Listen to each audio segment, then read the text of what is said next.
작가님 부모님께서 어렸을 때 해주셨던 것들 중에 가장 중요한 거 세 가지만 이렇게 말씀을 해주신다면. 네, 이제 가장 첫 번째는 잠자리 독서입니다. 진짜로 이게 잠자리 독서의 힘이다라고 느꼈던 적이 있어요? 저는요, 독서가 재밌다 재미없다가 아니라 그냥 당연한 거였어요. 음. 그냥 밥 먹듯이 독서라는 게 당연히 하는 거고, 두 번째는 뭘까요? 회화학원.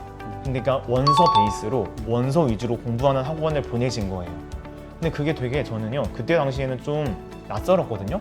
남들은 다 문법 단어 이렇게 하는데 저는 그런 걸 안 하고 있으니까. 근데 나중에 생각해 보니까 문법이랑 단어를 제가 공부를 안 하고 있었던 게 아니더라고요. 작가님 보면서 제일 인상적인 거는요, 되게 주도적이라는 거. 자기 주도성은 어디서 오는지가 저는 제일 궁금합니다. 네, 우선은 이제 자기 주도성이 되려면 가장 기본은 저는 하고 생각을 합니다.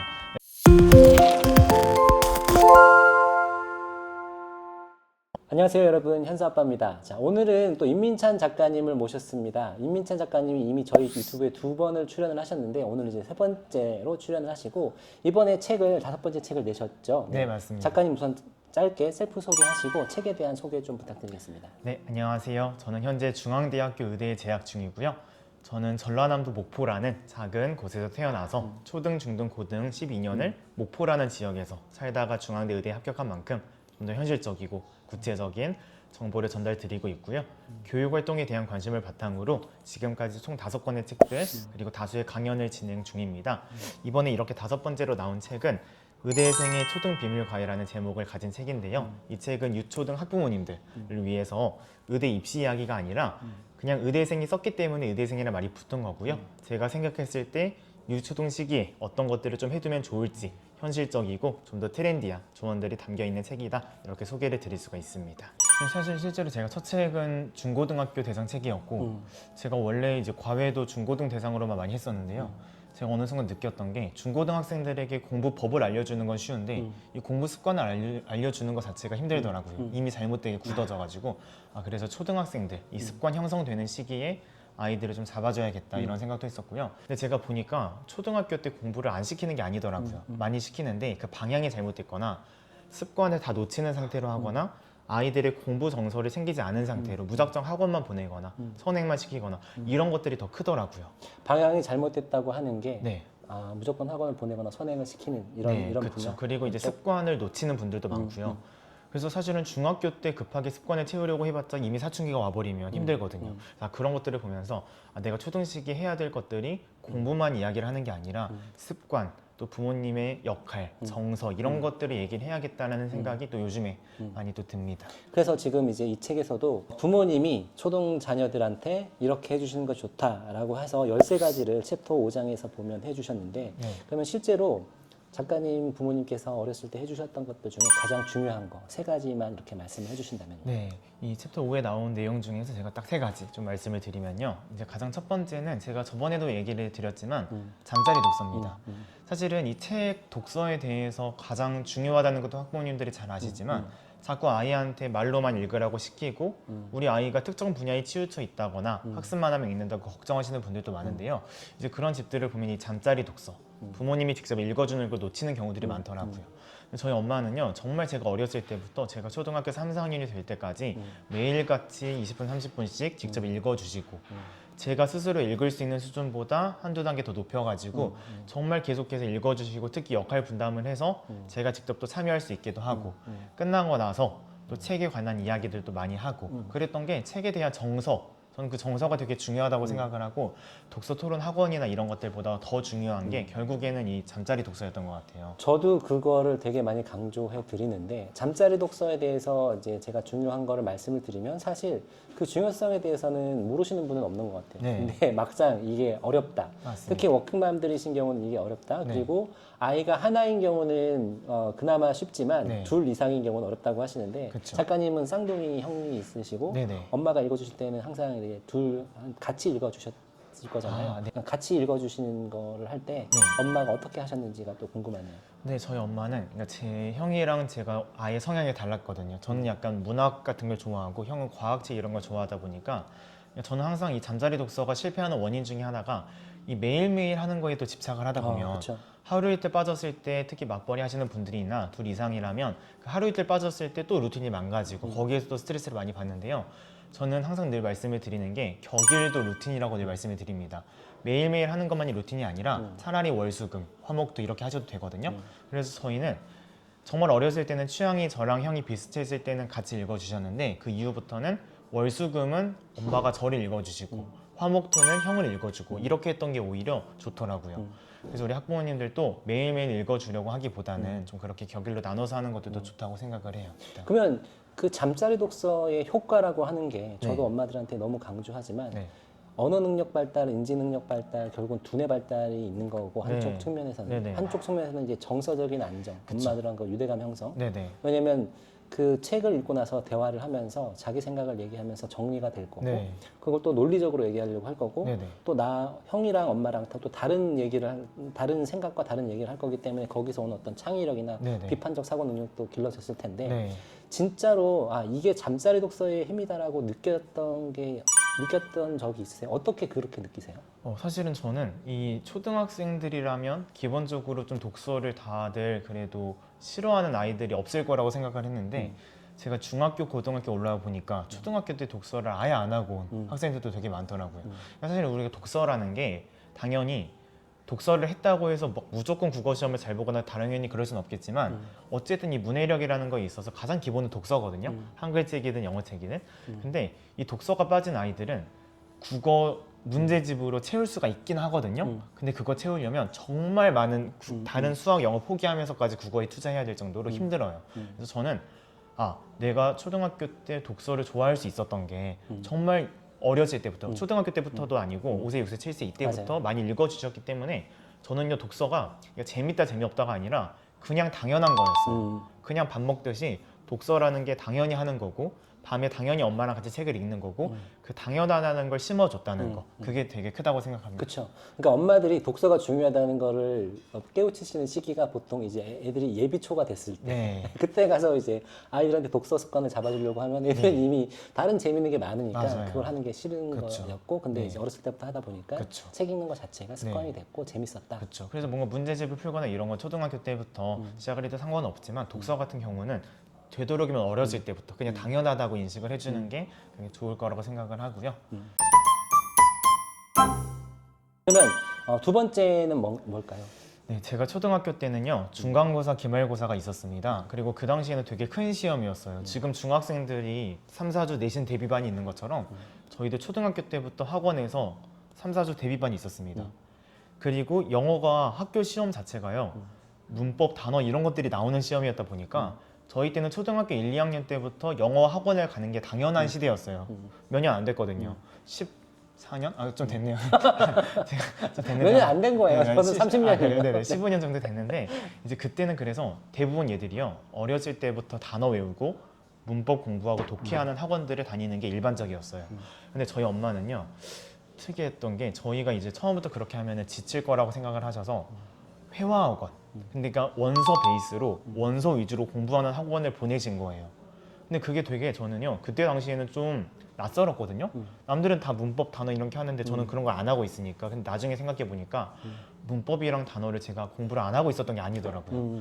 그 안에가 원서를 있는 거죠. 읽으면서 하고 있었던 건데 한국식으로 한국말로 정리를 안 했을 뿐이더라고요. 그 느낌을 영영사전 느낌처럼 알고 있었더라고요. 그래서 저희 엄마는 제가 영어 토론하고 영어 에세이 쓰고 윈피키드 같은 영어 원서 읽고 영어 가사 보면서 노래 따라 부르고 영어 말하기 하고 이런 류의 학원이 있었는데 이제 그런 것들을 보내주셨던 거 자연스러운 영어 노출을 시켜주셨던 게 되게 감사한 부분이었습니다. 사실은 5세부터 7세 이 어릴 때 했으면 더 좋았겠지만 그땐 그런 개념이 없었거든요. 그래서 초등학교 때부터라도 1학년, 2학년 때 그런 류의 학원을 보내주셨던 거 그리고 3, 4학년 때도 제가 화상영어 그 당시에 화상영어가 흔한 게 아니었는데 화상영어도 시켜주시고 이제 그랬던 부분들이 되게 감사한 부분입니다.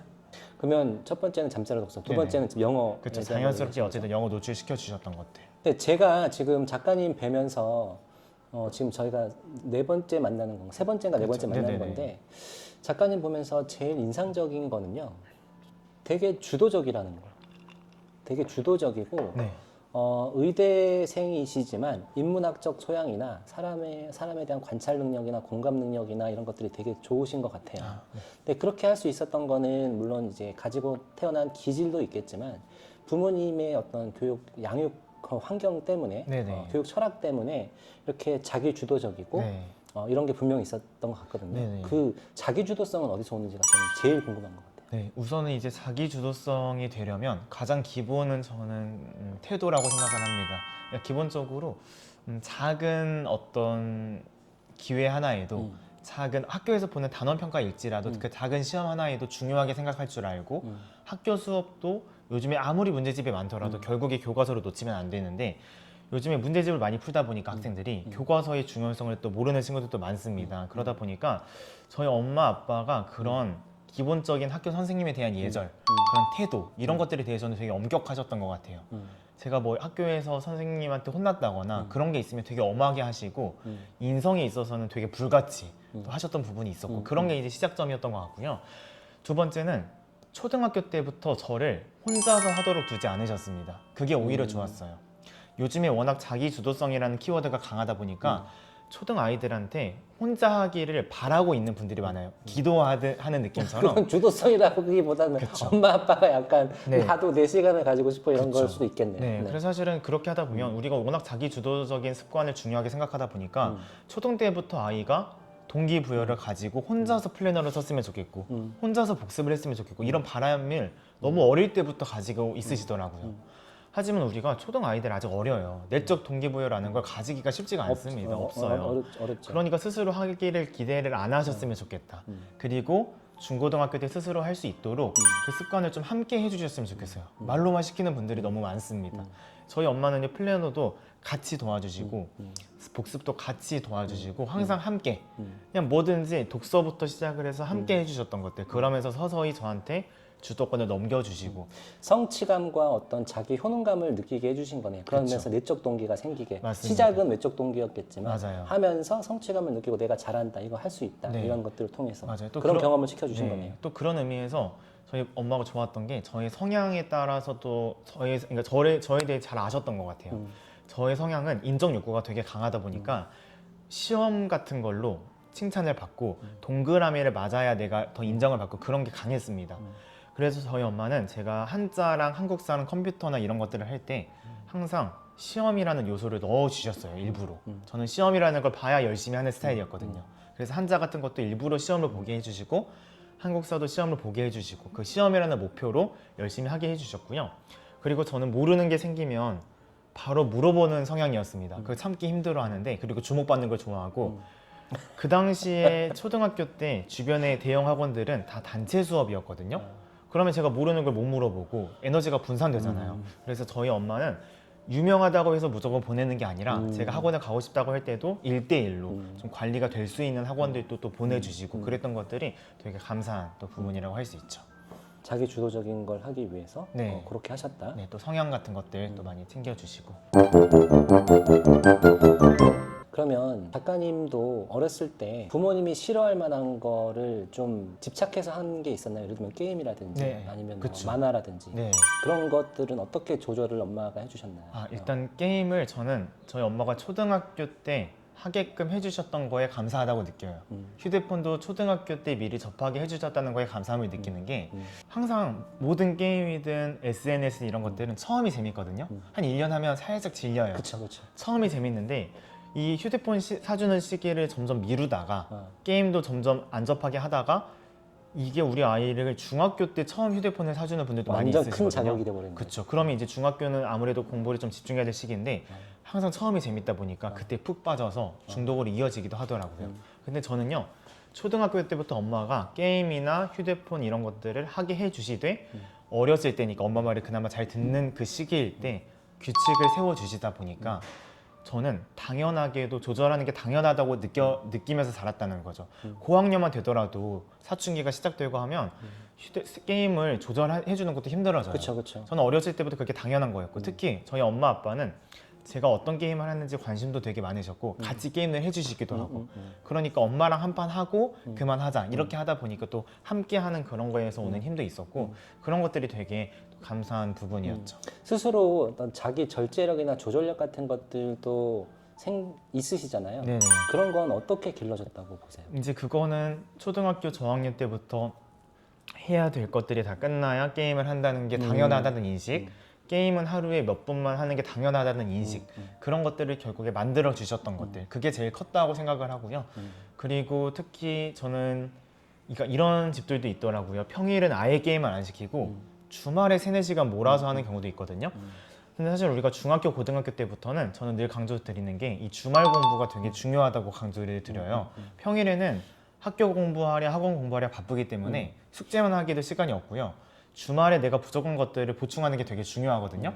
근데 이런 식으로 주말에 몰아서 시키는 집들은 중학생, 고등학생이 되더라도 그게 당연하다고 인식을 하기 때문에 주말에 금요일에 받아온 숙제만 끝나면 하루 종일 게임해버립니다. 근데 저는요, 차라리 하루에, 그래서 저희 부모님은 습관을 잡아주셨던 게 차라리 매일 20분씩, 매일 30분씩 이렇게 하다 보니까 주말에도 좀 더 시간을 효율적으로 보낼 줄 알고 그런 조절 능력을 좀 키워주셨던 게 가장 컸다고 생각을 합니다. 그게 당연하다고 자라왔던 것 같아요. 참 부모님이 너무 엄마가 그렇게 잘해주신 것 같은데 네. 아버님 얘기는 많이 안 하셨던 것 같은데 맞습니다. 아버님은 별로 관여를 안 하셨나요? 그쵸. 제가 항상 이런 데서 나와도 엄마 얘기만 하다 보니까 아빠가 좀 서운해 하시더라고요. 그래서 얘기를 좀 하면은, 그러니까 저희 엄마는 전업주부셨고 저희 아빠는 돌로 납골당이나 석상을 만드시는 석재 사업을 지금도 하고 있으시거든요. 그러다 보니까 저희 엄마가 주로 교육을 담당하시고 저희 아빠는 되게 바쁘셨어요. 이렇게 사업을 하시다 보니까 평일 쉬는 날도 없고 주말도 없고, 그래서 제가 초등학교 때는 엄마는 교육 담당을 하셨고 아빠는 이제 야외 활동들 주로 담당을 하셨는데요. 이게 초등학교 때는 괜찮았거든요. 근데 중학생이 되니까 조금 문제가 생기더라고요. 아빠가 외로워져요. 아빠가 이제 엄마는 이제 사실 중학교 때부터는 교육 얘기를 해야 될 일들이 많아지니까, 근데 저희 아빠는 저랑 제 형이 어떤 교육을 받는지를 모르셨다 보니까 엄마는 이제 계속 교육 얘기를 하다 보니까 접점이 많은데 아빠는 사실은 중학생만 되더라도 아빠랑 같이 어디를 가거나 이런 게 없다 보니까 아빠는 그러니까 왜 이렇게까지 주말에 공부를 하는지도 잘 이해를 못 해주시고 같이 보낼 시간이 없다 보니까 거기에서 오는 서운함이 있더라고요. 그래서 중고등학교 때도 뭔가 서운한 포인트는 근본적인 원인을 파고들면 그런 부분이었던 것 같아요. 그래서 그런 부분들이 조금은 아쉬움이 남는 부분이 있고, 제가 그래서 늘 우리 학부모님들한테도 말씀을 드리는 게 초등학교 때부터 그러니까 2분 중에 1분이 교육을 담당하시는 건 저는 좋다고 생각을 해요. 2명이면 항상 1대1로 이렇게 다수결이 안 되니까. 근데 매달 아니면 매 분기 아니면 매 학기에 한 번이라도 부부 사이에 지금 우리 아이가 어떤 교육을 받고 있고 좀 그런 시간들을 이야기를 나누는 게 당연하다는 인식을 주는 게 어떨까? 그런 생각을 하기도 하고요. 저희 아빠는 저한테 공부를 직접 알려주신 적은 없었지만 공부를 잘할 수 있도록 습관을 만들기 위한 원동력을 주셨다고 생각을 합니다. 항상 저는 학부모님들한테도 말씀을 드리는 게 결국에 아이들은 아직 모방 심리가 강하기 때문에 부모님의 모습을 보면서 많이 배우거든요. 저희 아빠는요, 항상 밤 9시가 되면 무조건 주무십니다. 그리고 새벽 4시면 일어나셨어요. 그런 습관으로 잡혔던 분이셔서, 그리고 늘 주변의 그런 사람들 사이의 관계도 좋고 바쁘실 텐데도 주변 사람들과의 그런 인맥이든 이런 것들도 놓치지 않고 그런 성실성, 사람 사이의 관계, 그리고 늘 가족의 중요성도 말씀을 많이 해주시고 이런 인성의 중요성들, 이런 것들, 특히 그런 성실성 이런 것들이 제가 공부를 잘하는 데 있어서 습관 자체를 알려준 게 아니라 습관을 잘하기 위한 그 근본적인 원동력을 심어주셨다고 생각을 해요. 그래서 그런 부분들이 항상 감사한 부분이죠. 또 궁금했던 거는 첫째, 둘째를 키우시는 부모님들이 많은데 네. 그 둘째, 물론 쌍둥이긴 하지만 네. 둘째의 어떤 서러움이나 네. 그런 게 있지 않으세요? 그쵸. 그 형한테 느끼는 그냥 형이라는 거에 대한 어떤 뭔가 열등감이나 네. 엄마나 아빠의 관심이 나보다는 형한테 더 간다는 거. 네. 그래서 둘째들이 가지고 있는 네. 어떤 이런 게 있을 텐데 그 부모님들이 그걸 잘 모르실 것 같아요. 그쵸. 그래서 그런 거를 좀 얘기를 해주신다면. 네, 이제 쌍둥이였지만 제가 동생이었다 보니까 막내였고 이제 아들, 이제 형은 이제 또 장남의 역할을 했는데 저는 그러니까 서운했다기보다는 좋았던 게 사실 더 많았습니다. 형이 저를 또 배려해주기도 하고요. 형이 좀 착해요. 착해서 저는 승부욕이 센 편이라서 같이 운동, 탁구 같은 걸 해도 제가 이길 때까지 했습니다. 때를 쓰고 이겨야 간다고. 형이 져주기도 하고 그랬던 기억들도 많이 나고요. 그게 기질 때문에 그럴까요? 아니면 둘째라서 뭔가 평소에 받는 이런 것들을 해소하기 위함일까요? 뭔가 형보다 어쨌든 늦게 태어난 거니까 뭐 그런 게 있나? 형을 좀 이기고 싶어하는 그런 게 있었어요. 그래서 공부도 마찬가지로 형이 저보다 1년 정도 먼저 좀 제대로 하기 시작을 했어요. 그러다 보니까 제가 형이 칭찬을 받는 모습이 싫었던 거예요. 저는 공부 때문에 칭찬을 못 받는데 형이 칭찬 받으니까 그래서 옛날에는 게임이나 운동을 통해서 그런 것들을 표출을 했다면 이제는 형을 이기고 싶어서 더 공부를 하게 되고 그게 몇 학년 때예요? 그게 이제 5, 6학년 때 5, 6학년 때. 됐던 것 같아요. 형이 먼저 시작을 하다 보니까 제 눈앞에서 형이 칭찬을 받고 그걸 못 견디겠더라고요. 그래가지고 더 열심히 하게 되고 그런 좀 긍정적으로 작용을 했던 부분들이 있었던 것 같고요. 그리고 이제 또 에너지가 분산되다 보니까 저는 또 사랑을 많이 받고 싶은데 어쩔 수 없이 그런 게 있잖아요. 에너지가 분산이 되고 누구나 아이들은 그럴 거라고 생각을 하거든요. 인정욕구가 강하니까. 그래서 저희는 좋았던 게 집에서 제가 이제 챕터 6에도 써놨는데요. 이게 초등 아이들이 부모님께 바라는 점들을 써놨는데 그 중에 하나가 저는 좋았던 게 외동데이가 항상 있었습니다. 외동데이. 1년에 3, 4번 정도는 하루를 딱 정해서 하루는 저는 엄마랑만 하루 종일 보내고 형은 아빠랑만 보내고 또 바꿔서도 하고 점심 저녁을 다 각자 떨어져서 그래서 저는 그 시간이 되게 좋았던 게 아직까지도 추억으로 남아요. 엄마랑 단 둘이서 엄마가 형한테 관심을 주지 않고 내가 오로지 그 사랑을 받을 수 있고 그리고 한 번은 막 형이 감기 같은 거 걸렸을 때도 아빠랑 둘이서 목욕탕 가고 아빠랑 둘이서 미용실 가고 그래서 형이 아팠으면 좋겠다 생각할 정도로 그 시간이 되게 너무 추억으로 남아있거든요. 사랑을 듬뿍 받는 기분. 아이들도 본인한테 모든 사랑을 줄 수 없다는 걸 알지만 1년에 그 정도 한 2번 정도는 그런 시간들을 가지는 게 전 되게 좋다고 생각을 해서 그런 시간들도 한번 가져보면 좋을 것 같다 이런 생각이 또 듭니다. 부모님들도 한때는 둘째였을 때도 있었을 텐데 이 부모가 되면 또 그때 걸 다 잊게 되고 네. 첫째한테 관심이 더 가는 거는 네. 어쩔 수 없는 것 같아요. 네. 더 오래 있었기 때문에. 네. 요새는 어떤 생각을 주로 하세요? 장래나 이런 거에 대해서? 장래 같은 경우는 어쨌든 저는 앞으로 이제 다시 공부 시작되기 전까지는 강연도 열심히 또 하고 싶고 책도 좀 계속해서 많은 분들에게 알리고 싶고 그런 마음이 크고요. 특히 저희 엄마는 그 지방에서 저희들을 키웠다 보니까 그리고 어쨌든 쌍둥이였고 형 동생이 있지만 처음이었다 보니까 저희 엄마가 저희를 키웠을 때는 교육 유튜브라는 것도 없었어요. 이런 것도 없었고 이 현수 아빠 영어 알았더라면 얘도 영어 영상 노출도 잘하고 발음도 좋았을 텐데 어쨌든 정보도 부족하고 엄마가 교육 모임을 나가는 걸 좋아하지는 않으셨다 보니까 굉장히 시행착오가 많았습니다. 그래서 그 당시에는 제가 초등학생이고 중학생이었다 보니까 엄마를 저도 정보가 없으니까 도와줄 방법이 없잖아요. 그러다 보니까 저희 엄마가 그렇게 힘들어하는 모습들, 교육에 있어서 너무 고민들도 많으셨고 힘드셨거든요. 잘 키워보고는 싶은데 정보가 없으니까. 그래서 그런 것들 때문에 되게 저도 힘들고 엄마도 시행착오가 많았는데 제가 이제는 어른이 되고 대학교에 들어온 지 이렇게 횟수로 5년 정도가 되면서 책도 쓰고 하다 보니까 이제는 제가 유초등 학부모님들에게 한 이야기가 생겼는데 이제는 저희 엄마는 저희들을 다 키워버린 거잖아요. 그러다 보니까 그게 좀 아쉽더라고요. 그 당시에 엄마한테 내가 이런 얘기를 좀 해줬더라면 이 책을 엄마한테 줬으면 좋았겠다. 그래서 제가 요즘에 유초등 학부모님들을 보니까 엄마 모습이 되게 많이 겹쳐 보이더라고요. 엄마도 이런 고민을 했겠구나. 지금은 유초등 학부모님들은 이렇게 정보도 많고 유튜브도 있고 제 책도 있는데도 정말 궁금해하는 부분들이 많으시거든요. 정말 사소한 질문들이고 사소한 부분들까지도 고민하시는 분들이 많은데 우리 엄마도 이런 고민을 했겠구나.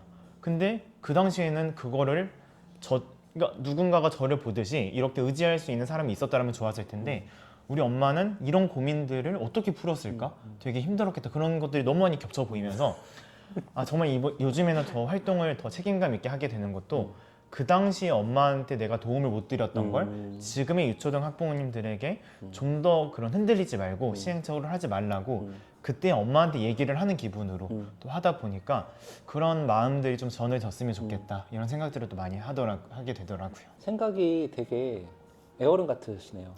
네. 얘는 아니죠. 또 나름 애는 아니죠. 네네. 네, 그럼 마지막으로 저희 채널 구독자님들께 하시고 싶은 말씀 해주시고 오늘 인터뷰 마치도록 하겠습니다. 네, 제가 이 유초등 학부모님들한테 늘 당부를 드리는 것들 좀 2가지를 말씀을 드릴 텐데요. 이제 첫 번째는 학습식 공부가 다른 과목들에도 시작이 되면 자꾸 틀린 문제부터 지적하시는 분들이 너무 많습니다. 아니 8문제를 풀었는데 6문제를 맞고 2문제를 틀렸으면 6문제 칭찬을 해주셔야 됩니다. 마치 직장을 다니는데 잘못된 점만 지적하는 직장 상사 밑에서 일하는 것과 똑같거든요. 공부 동기부여가 떨어질 수밖에 없어요. 그러니까 2문제 고치라고 바로 하는 게 아니라 6문제에 대해서 충분히 잘 풀었다고 칭찬해주고 그 말 한마디가 아이들한테는 굉장히 큰 동기부여거든요. 그러다 보니까 그런 것들 꼭 신경을 써주시면 좋겠는 게 첫 번째고요. 그 다음에 2번째는 사실은 우리 아이가 태어나면서부터 점점 초등을 거치면서까지 아이한테 투자하는 시간들이 되게 많아지다 보니까 때로는 우리 어머님들이 아이가 세상의 전부인 것처럼 느끼는 분들이 되게 많으실 거예요. 근데 그러다가 우리 아이가 어느 순간 사춘기가 되면 그랬던 아이가 내 세상의 전부였던 아이가 어느 순간 갑자기 엄마랑 돌아서고 엄마랑 말하기 싫다고 그러고 얼른 엄마 곁에 떠나고 싶다고 하고 이런 말들을 했을 때 거기에서 상실감도 많이 느끼고 그리고 우울감을 느끼면서 또 우울증으로 가기도 하고 그 시기가 가장 또 갱년기랑 겹치면서 나름 또 의대니까 네, 그런 부분들이 있더라고요. 그러다 보니까 사춘기에 대해서 조금은 저는 대비를 하셨으면 좋겠어요. 시중에 있는 사춘기 관련된 책들도 있고 영상들도 있으니까 사춘기가 우리 아이가 되었을 때 어떤 식으로 대해줘야 될지 어떤 말을 해줘야 될지도 대비를 하셨으면 좋겠고요.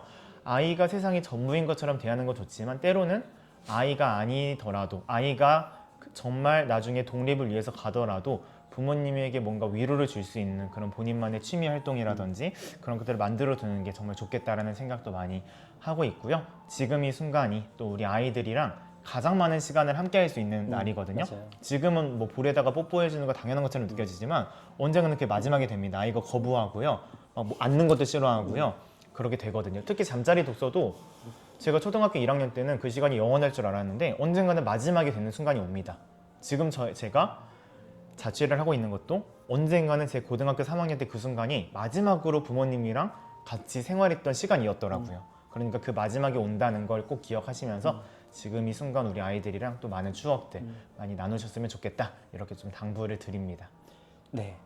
오늘 이제 많은 말씀을 해주셨는데 오늘 해준 얘기 말고 그 나머지 얘기들은 이 책에 있으니까요. 이 책 한번 사서 꼭 읽어보시기 바랍니다. 네, 이 책 의대생의 초등비밀과외가 이게 의대생이지만 부담을 가지는 분들이 많으세요. 근데 의대 입시 책이 아니고 오늘 영상 보신 분들은 막 딱딱하거나 이런 책이 아니라 제가 말하듯이 잘 준비한 책입니다.